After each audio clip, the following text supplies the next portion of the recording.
জয় শ্রী রাধে। সুধী সজ্জনবৃন্দ, আমরা আমাদের বৈষ্ণব কথামৃতের চতুর্থ পর্বের মধ্যে দর্শন করেছিলাম ভক্তিপথের বাধাস্বরূপ দোষসমূহ নিয়ে, এবং এই দোষসমূহের মধ্যে 18টি দোষ হচ্ছে প্রধান। তার মধ্যে আমরা আমাদের চতুর্থ পর্বে দর্শন করতে চেষ্টা করেছিলাম 9টি দোষ নিয়ে, আর আজ আমরা সেই অন্য 9টি দোষ সম্বন্ধে আলোচনা করবার প্রয়াস করছি। বৈষম্য, ভক্তের মধ্যে কোনরূপ বৈষম্য থাকবে না। যিনি ভক্তিপথের যাত্রী, সে সাধক জীবনই হোক কিংবা সিদ্ধ জীবনই হোক, কোনরূপ বৈষম্য থাকবে না। কেননা বৈষম্য সর্বদা দ্বন্দ্বেরই সৃষ্টি করে, তাই বৈষম্য থাকবে না। এ হচ্ছে দশম দোষ। অর্থাৎ কেউ ছোট কেউ বড়, কেউ ধনী কেউ দরিদ্র, কেউ ভালো কেউ মন্দ, ভক্তের কাছে তা নয়। ভক্ত নিজেকেই সবসময় অধপতিত ভাববে, অদম ভাববে। অন্যান্য সকল জনকেই ভাবতে হবে যে সকলেই আমার চেয়ে শ্রেষ্ঠ। একাদশ দোষ উল্লন কাম, অর্থাৎ দুঃখদায়ক সংসারে যে জাগতিক লালসা বা কোনো বস্তু কোনো বিষয় প্রাপ্তির জন্য যে প্রচণ্ড চেষ্টা, তা হচ্ছে উল্লনকাম। ভক্তের মধ্যে নিজের জন্য সেরকম চেষ্টা কিছুই থাকবে না। কারণ যদি নিজের মধ্যেই সব চেষ্টা বিদ্যমান থাকে, তাহলে ভগবত কৃপার ভিখারি হয়ে ভগবত কৃপার আস্বাদন সে কিভাবে করবে? দ্বাদশ দোষ বিশ্ব বিভ্রম, অর্থাৎ যিনি শ্রীগোবিন্দের চরণের দাসত্ব লাভ করেছেন বা লাভ করছেন বা করবার জন্য নিজেকে সমর্পণ করেছেন ভগবত চরণ কমলে, তার অন্য কোনো বিষয়ের প্রতি বিভ্রম থাকার কথা নয়। কারণ বিভ্রম থাকবে তার, যার বিশেষ আস্বাদনী বস্তুতে অরুচি আছে। কারণ আমাদের যে যুগল ভজনীয় ধারায় বা গৌর গোবিন্দের ভজন ধারায় যেই আসক্তি, সেখানে বিশ্ব বিভ্রম বা কোনরূপ বিভ্রমের কোনো প্রশ্নই আসে না। অতএব ভক্তের মাঝে কোনরূপ বিভ্রম থাকার কথা না, কারণ তিনি যথার্থ বস্তু লাভের জন্যই সমস্ত ভ্রম দূর করে তিনি একাত্ম, অর্থাৎ ভগবত চরণ পাওয়ার জন্য ঐকান্তিক নিষ্ঠা আশ্রয় করেছিলেন। লোলতা, তার চাঞ্চল্য, কোনো বস্তু বা বিষয়ের প্রতি তার লালসা। যিনি সাক্ষাৎ যুগল কিশোরীর দর্শন পাওয়ার জন্য নিজেকে তৈরি করছেন, তার মাঝে কোনরূপ লালসা বা চাঞ্চল্য থাকতে পারে না। কারণ চঞ্চলতায় কখনো সেই চঞ্চল চরণ পাওয়া যায় না। নিজে শান্ত হলে তবেই সেই চঞ্চল চরণ, অর্থাৎ শ্রীগোবিন্দের চরণ কমল পাওয়া যায়। তাই লোলতা থাকার কোনো প্রশ্নই উঠে না। কারণ লোলতা মানেই লালসা, আর লালসা সবসময় ডুবাতেই ব্যস্ত।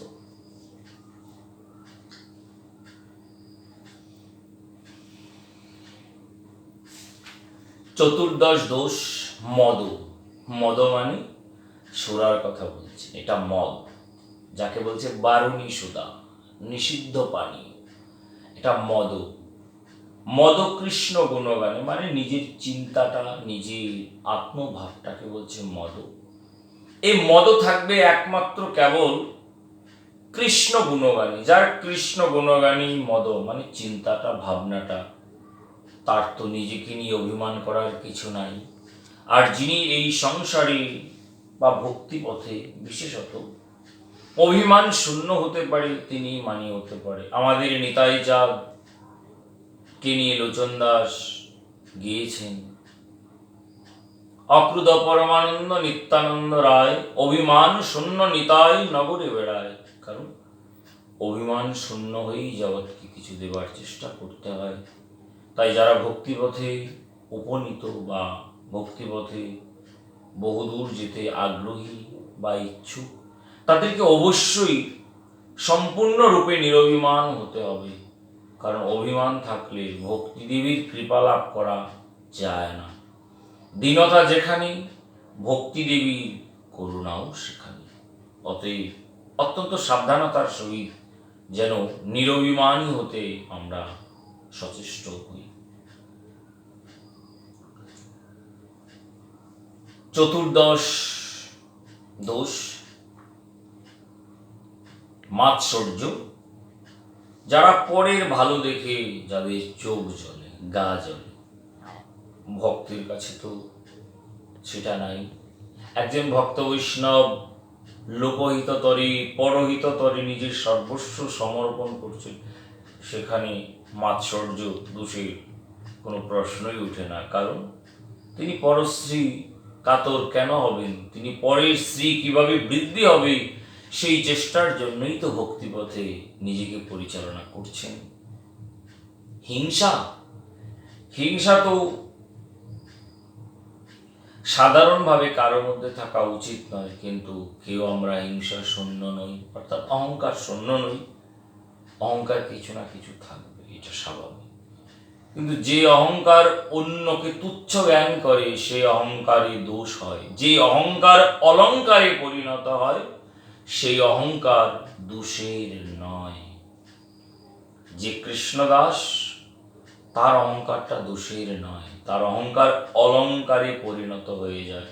স্বর্ণ যেমন ধারণ করলে বা ব্যবহার করলে নিজের রূপ সৌন্দর্য আরও প্রকাশিত হয়, ঠিক তদ্রূপ অহংকার যদি অলংকারে হয় তবে তা হয়।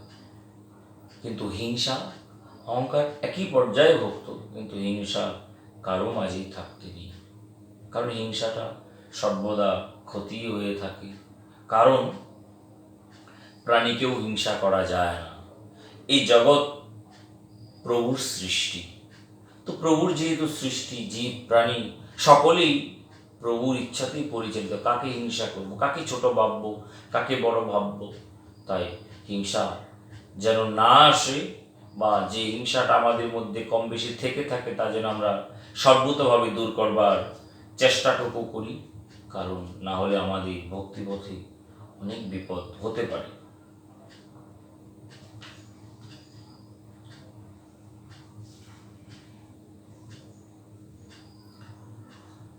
সপ্তদশ দোষ খেদ। খেদ মানে আফসোস করা আমাদের সাধারণ ভাষায়। যার জাগতিক বস্তুতে সামান্য আসক্তি থাকে তার আফসোস কম বেশি থাকে। তাই সত্যানুসরণে বলছে, চাওয়াটা না পাওয়াই দুঃখ। তাই চাইবে না, দুঃখ তোমার কি করতে পারে? সাধুরা তো কিছু চায় না, সাধুরা একমাত্রই চাইছে ভগবানের চরণ কমল। তাই ভগবত চরণ কমলে যারা বাসনা করেছেন আজ পর্যন্ত কারোরই পতন হয় নাই। কারণ তার কোনো খ্যাদ নাই, কারণ সে তো সবটাকে দূরে ফেলে দিয়েই ভগবত চরণ কমল পাওয়ার জন্য ভগবানের দুয়ারে ভিখারি হয়েছে। তোমারি করুণা, তোমারি স্নেহ, সুখে দুঃখে সদা পালিছে আমায়। তবু ভ্রান্ত কেন অশান্ত এ প্রাণ, নিরাশ পাথারে ভাসিয়া বেড়ায়। তাই প্রভুই যদি সবকিছু করে থাকেন, করছেন, করবেন, তবে কিসের খ্যাত? চাওয়াও নেই, চাওয়াটাকে না পাওয়ার ব্যথাটাও সহ্য করতে হবে না। তাই খ্যাদের কোনো প্রশ্ন আসে না। পরাপেক্ষা, এটা হচ্ছে 18তম দোষ, সবচেয়ে বড় দোষ, পরের অপেক্ষা। যে ভক্তি পথে এসেও পরের অপেক্ষা করে, ভগবান তাকে সর্বদা উপেক্ষাই করে। কারণ যেই জন করে পরের অপেক্ষা, কৃষ্ণ ভগবান তারই করেন উপেক্ষা, মানে তাকে কোনো স্থান দেন না। তাই অপেক্ষা যদি করতে হয় ভগবত কৃপারই অপেক্ষা করব। চৈত্র মাসের দুপুর খাখা রোদ, এক ফোঁটো বৃষ্টির খুব প্রয়োজন। ছাতক বহু তৃষ্ণার্ত হয়ে আছে, কিন্তু অন্য জল সে মুখে দিচ্ছে না। এক বিন্দু বাড়ি বর্ষিত হবে, তখনই সে তার তৃষ্ণাটা মেটাবেন। যার এই রকম অপেক্ষা আছে তার জীবনে পরাপেক্ষা কোনো স্থান নেই। আর ভক্তগণ শুধু ভগবত কৃপারই অপেক্ষা করেন, অন্য কোনো কিছু অপেক্ষা করেন না, অন্য কিছুর জন্য তাদের অপেক্ষা করতেও হয় না। এই ছিল আমাদের বাকি 9টা দোষের কথা।